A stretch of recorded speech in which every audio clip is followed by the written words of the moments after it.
Hola, hoy por fin vamos a hablar de esta enfermedad que se llama síndrome de Sjögren, ya que muchos de ustedes me han escrito al respecto, hay algunas dudas y es importante definir algunas cosas.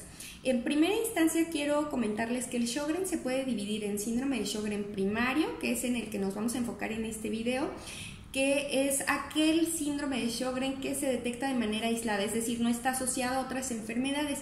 Y la otra es el síndrome de Sjögren secundario, que como el nombre lo dice, está asociado o secundario a enfermedades que pueden ser autoinmunes o no autoinmunes. Es frecuente el Sjögren secundario, por ejemplo, en pacientes con diabetes, en pacientes que tienen artritis reumatoide, lupus, esclerosis sistémica, entre otras, ¿no? Entonces, ahorita nos vamos a enfocar al Sjögren primario porque es el que debemos estar vigilando, sobre todo no solo aspectos acerca de la resequedad, como ahorita vamos a hablar, sino aspectos fuera de las glándulas o extraglandulares, como le llamamos nosotros, y que es el que es muy importante que deba estar supervisado y vigilado por tu reumatólogo.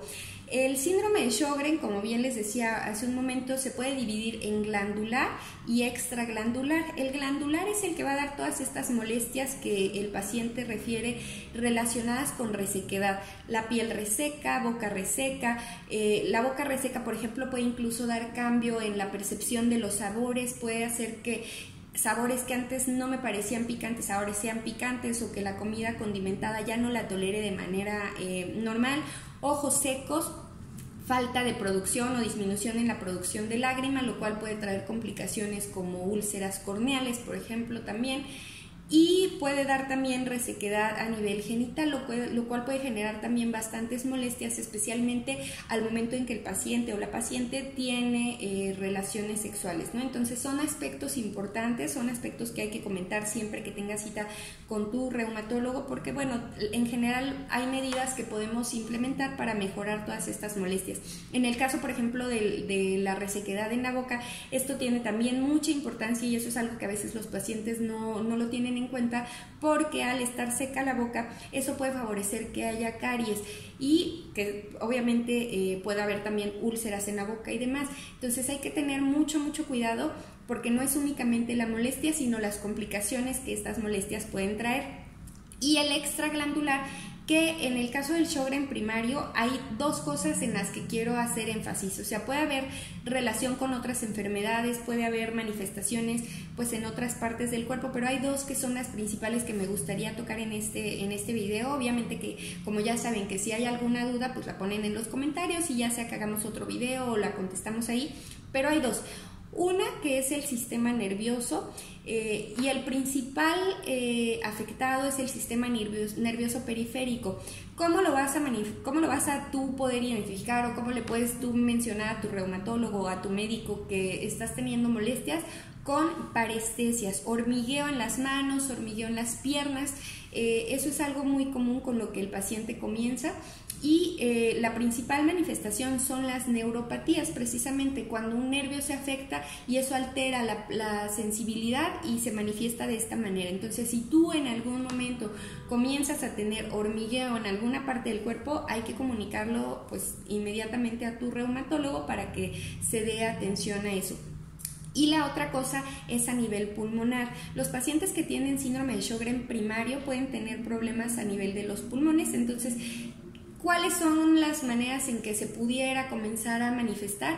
Con falta de aire, con el hecho de que, por ejemplo, si tú tolerabas caminar 3 cuadras o 5 cuadras y ahora las caminas y empiezas como que a sentirte fatigado, eso es una.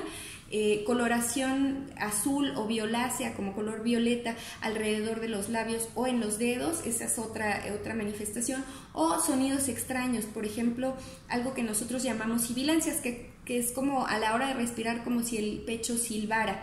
Cualquiera de estas molestias hay que comentarlas también con tu reumatólogo pues, para que él dé atención y, de ser necesario, te canalice con un neumólogo. De hecho, dentro de la vigilancia de un paciente que tiene síndrome de Sjögren, nosotros habitualmente solemos pedir radiografías. Obviamente, cada que vas a consulta nosotros revisamos que los pulmones se escuchen de manera normal. Y en el caso de que detectemos alguna anomalía, pues bueno, eso ya se tiene que complementar con tomografías o con otros estudios como una espirometría, ¿no?